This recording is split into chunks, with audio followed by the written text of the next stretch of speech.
안녕하십니까, 홍예수입니다. 지난번에는 단군이 순임금한테 사살되는 장면을 읽어드렸습니다. 오늘은 제4번 사망오제 시대의 12주에 대해서 말씀을 드리겠습니다. 페이지 68페이지입니다. 책에는 이 12주하고 9주가 나와 있습니다.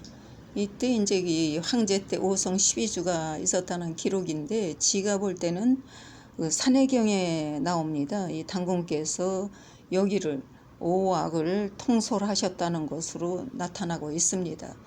그래서 이 12주에서 사만이 빠져나갑니다. 영주인 마한과 유주인 진한과 병주인 변한이 빠져나가고, 이게 우임금이 들어서면서 이렇게 구주를 만들었는데, 아마 이 단군님의 후손들이 여기서 하다가 우리는 거기에 응할 수 없다 해서 아마 빠져나가서 구주로 남은 것 같습니다. 이 지도를 올려놨습니다.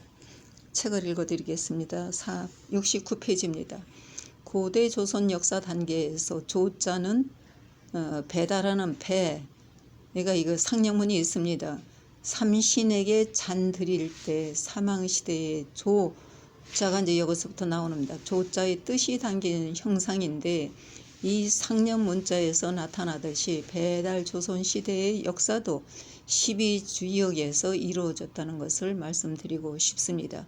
상령 문자인 이 배자를 역사가들은 뜻을 해석 못하여 물 위에 뜬 배자로만 알았다는 것입니다. 금문신고 청동기 명문으로 밝혀지는 배자죠. 배자의 뜻은 삼신, 천지인에게 잔을 올린다는 뜻으로 잔돌리 수로도 읽을 때와 빈객을 맞아들여 접대는 두 가지 뜻이 담겨 있다는 것을 금문신고 저자인 박빙기 선생과 김재서 선생님이 7년 동안의 토론에서 조자에 대한 의문을 푸는 과정에서 해석을 해낸 것입니다. 조선하는 조자에는 삼신인, 천지인의 문자가 다 들어 있습니다. 우리 민족의 혼이 담긴 경천의인 승조사상이 홍익 이념에 대하여 경천의인 승조사상이 먼저냐, 홍익 정신이 먼저냐 묻는 분들이 있습니다. 필자의 대답은 경천 승조인 정신이 먼저 나왔다는 답변을 드립니다. 필자가 아는 상고시대의 인류사 범위 내에서는 단군 곤만큼 제사장으로서의 효를 한 사람은 없다고 보며, 그러므로 경천 승조 정신이 먼저 나오며 세계 인류들이 함께 이루어야 할 홍익 정신이 왜 나오게 된 것인가에 대하여도 앞으로 말씀드리려고 합니다. 역사적으로 사망오제로 나오는 제종욱 고양시가 47년간의 통치를 하였을 때 구려의 난의를 가라앉히고 천하를 평화로운 시대로 만들어 공공이 되었으므로 사당의 제사 지내는 일, 내외 빈객을 접대하는 일과 종묘사직과 제례의 행위가 이 지역에서 행하여졌으며, 경천승조 외인 사상과 인류들이 추구하는 홍익인간 정신 등이 이 중원 지역에서 발생되었습니다. 조선의 조자와 선자가 이 지역 사람들의 시칭, 명칭, 생활사인, 제례, 행사, 결혼 등이 청동기 명문도 이 중원 지역에서 발견되고 있으며, 아직 발굴하지 못하고 있는 부분도 있습니다. 지금까지 밝혀진 인류 최초의 문자도 역시 이 중원 지역을 벗어날 수가 없다고 봅니다. 동방인의 최초의 역사 단계 전말이 모두 이 지역에서 발생한 것으로 나타나고 있습니다. 그리고 문자는 바로 고대 역사 단계를 밝히는 중요한 역할을 차지하고 있다고 봅니다. 상고시대의 청동기 명문은 바로 그 시대의 민족의 등기부 등본과도 같은 것이라는 것을 단군조선 연구의 홈페이지에 제가 올려놓았습니다. 우리가 지금 찾고 있는 고대 역사 속에 원시 사회 시대에 경계가 있었을까의 의문을 던져봅니다. 아래 지도는 중국 호모 에레특스의 유적지와 중원 지역의 소도의 강력입니다.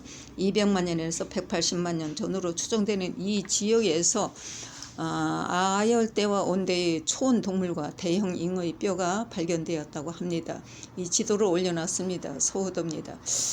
이 서우도는 당시 기후가 온난다 습하고 넓은 초원과 무성한 밀립지역으로 어느 정도의 수역이 형성되어 있음을 지적하였으며 원시 인류들이 생활하기 아주 적합한 기후였음을 기술하고 있습니다.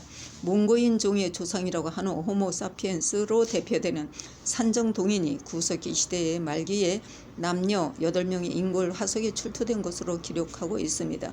30만 년에서 50만 년의 전 인류 진화의 2단계 대표로 문화 정촌이 살았던 연대는 22일만에서 8만 년 전인데 정촌 유적지는 전 서우도의 지역으로 나타나고 있습니다. 이 정촌의 유적은 중국 섬서성, 산서성, 하남성의 구석기 시대 중기 문화를 대표하는 정촌인들이 생활 유적지가 20여 개소 발굴되었고 석기는 2000여 점 발굴되었으며 특히 돌찌르기 가공이 뛰어나고 석기 제조상 흔적이 밀집되어 있다는 것을 2014년 10월 8일 광화문 고국박물관에서 고대 조선의 강력과 화폐에 대하여 지가 밝힌 바 있습니다. 반파지역 앙서문화의 각하문자에서 산동지역이 이전의 황하 문명을 끼고 인류가 생활에 필요한 최초의 불이며 찌르개, 작살 등과 농사에 이용한 농기구 등이 이 일대에서 생겨났으며 농기구에 대한 상념문자 청동명문이 있어 고증이 됩니다. 중원지역의 강력지도는 고등학교 동아시아과의 교과서에서 제게되어 있는 것으로 어느 교육사의 제공으로 알게 되고 밝히고 있습니다. 그 시대의 중원지역은 인류들이 생활상에 가장 사람이 살기 좋은 환경이 갖추어진 곳을 택하였던 것이라 생각합니다. 그러므로 이 시대는 경계가 없었다고 봅니다. 땅에 사람들이 길을 만들어 가며 살고 있기 때문이죠. 중국이나 우리가 살고 있는 대한민국이나 일본 등은 1만 8천 년 전에는 바다의 경계도 없었기 때문에 중원 지역에서 농사 지은 쌀의 벼씨의 연대 수보다 지금 우리가 살고 있는 지역에서 나온 벼씨가 더 오래된 2만 년 이상 때로는 10만 년이라고도 합니다. 그것으로 탄소 측정에 의하여 밝혀지고 있습니다. 한마디로 서로가 왔다 갔다 하였던 시대였다고 할 수 있습니다. 지금 우리가 살고 있는 이 땅에서도 공룡이 살았던 시대가 있었음을 동방의 뿌리 고조선으로부터는 일본에서 밝혔습니다. 문제는 인류들이 생활사가 즉 직립인간 등 그들이 생활사의 역사를 따지자는 것은 아닙니다. 여기에서는 고대 인류들이 최초의 국가 단계인 단군 조선이 역사 단계를 정립하자는 것입니다. 성씨가 탄생하기 이전 인류의 뿌리 존재가 없었던 시대가 아니고 적어도 동방의 뿌리인 성씨가 내려지기 시작한 단계를 알아보자는 것입니다. 필자가 들은 바는 에덴 동산이 어느 곳인지 아직까지는 밝히지 못한 것으로 알고 있습니다. 중국의 언어는 상어도 거꾸로 호상이라든가 하는 발음을 쓴다고 들었습니다. 우리는 상어라 하는데 중국은 호상이라 읽는다 하며 산동곡부도 거꾸로 읽는다면 기독교에서 찾는 동산이 될 수 있을 것인지는 연구의 대상입니다. 오늘은 여기까지 읽어드리겠습니다. 지금 페이지 71페이지입니다. 다음에는 홍익정신이 나오게 되는 동기에 대해서 말씀을 올리겠습니다. 감사합니다.